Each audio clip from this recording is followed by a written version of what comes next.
Hello everyone, welcome to Miss Sanatani. Radhe Radhe दोस्तों, आज की कहानी बेहद खास है क्योंकि हम इस कहानी में जानेंगे मीरा रानी के पुनर्जन्म से जुड़ी एक और कहानी के बारे में।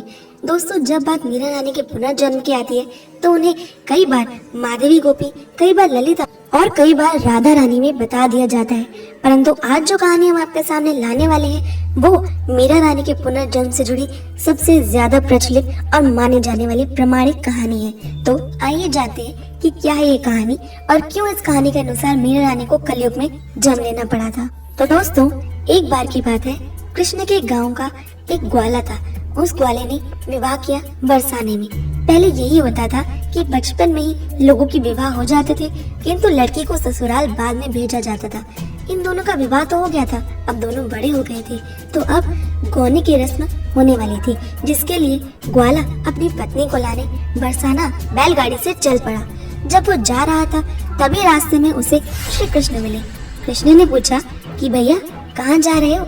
ग्वाले ने कहा कि मेरा गौना है तो मैं अपनी बहू को लेने बरसाना जा रहा हूँ। तो श्री कृष्ण ने कहा कि जब भाभी आए तो सबसे पहले उनका मुख मुझे ही दिखाना।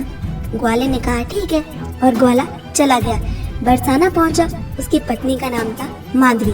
माधवी की माँ ने उसे समझाया कि लाली, तू नंदगांव तो जा रही है, पर ध्यान रखना नंदगांव में एक नंद का छोरा रहता है, उसका नाम है कृष्ण।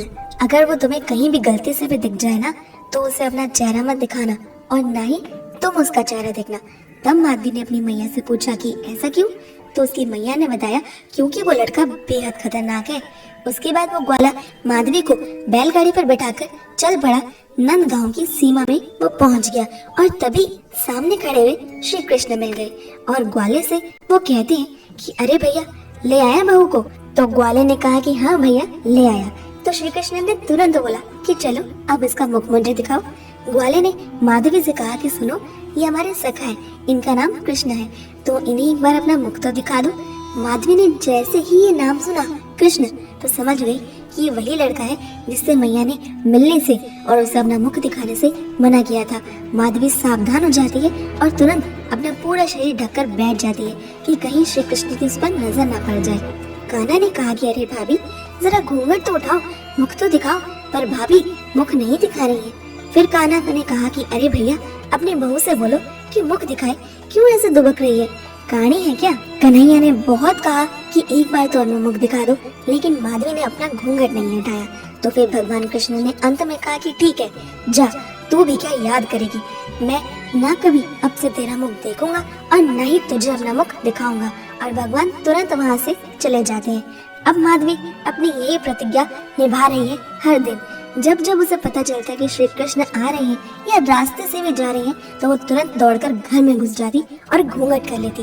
कान्हा गाय चराकर वापस आ रहे होते हैं, तब क्या गोपियां और क्या नंदगांव का कोई और ग्वाला, सब के सब कन्हैया को एक टक निकालने के लिए अपने घर से बाहर दौड़े चले आते थे।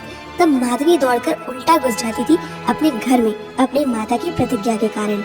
फिर एक दिन कुछ ऐसा हुआ कि श्री कृष्ण ने गिरिराज धारण किया, इंद्र के कोप का भंजन किया और बारिश तूफान लगातार वृंदावन पर आ रहे थे। कोई यहाँ भाग रहा था, कोई वहाँ भाग रहा था। इसी भागम भाग में माधवी का घूंघट अचानक से ऊपर उठ गया, खिंच गया और सामने नजर गई। सामने दिखाई दिया एक हाथ जो गिरिराज से लगा था। जैसे ही उसने ये हाथ सबसे पहले देखा तो वो वहीं के वहीं खड़ी रह गई। इतनी सुंदर उंगली, ये उंगली किसकी है? थोड़ा आगे बढ़ी, कंधे तक दृष्टि गई, आगे बढ़ी, कंठ तक दृष्टि गई और आगे बढ़ी, आंखों को देखा और जैसे ही देखा जहाँ खड़ी थी वहीं खड़ी की खड़ी रह गई।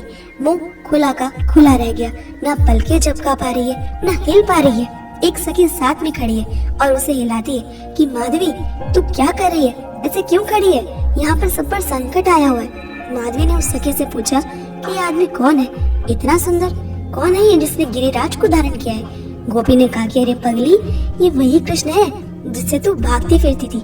माधवी की आंखों से आंसू निकलने लगे और अपनी माँ को वो कहती है कि माँ, ये तूने क्या करवा दिया, ये कैसी शिक्षा दे दी तूने मुझे आज तक कन्हैया के दर्शन से वंचित रखा। उसने कहा कि आज अभी इसी वक्त मैं इस लाज लज्जा को फेंक दूंगी।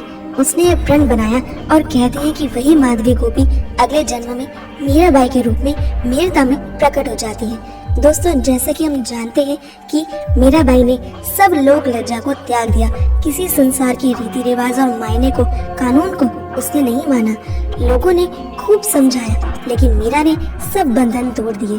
उस समय एक कन्या के लिए जो करना असंभव के समान था, ऐसी ही जिंदगी सारे जीवन मीरा ने बिताई। मीरा ने सब कुछ त्याग दिया और सिर्फ श्री कृष्ण को पूरी तरह से समर्पित हो गई और कृष्ण प्रेम में पूरी तरह से डूब गई।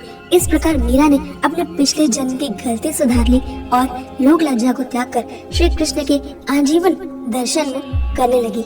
मीरा को माधवी गोपी इसलिए भी माना जाता है क्योंकि ज्यादातर मीरा श्री कृष्ण को गिरधर या गिरधारी ही बोलती थी। क्यों?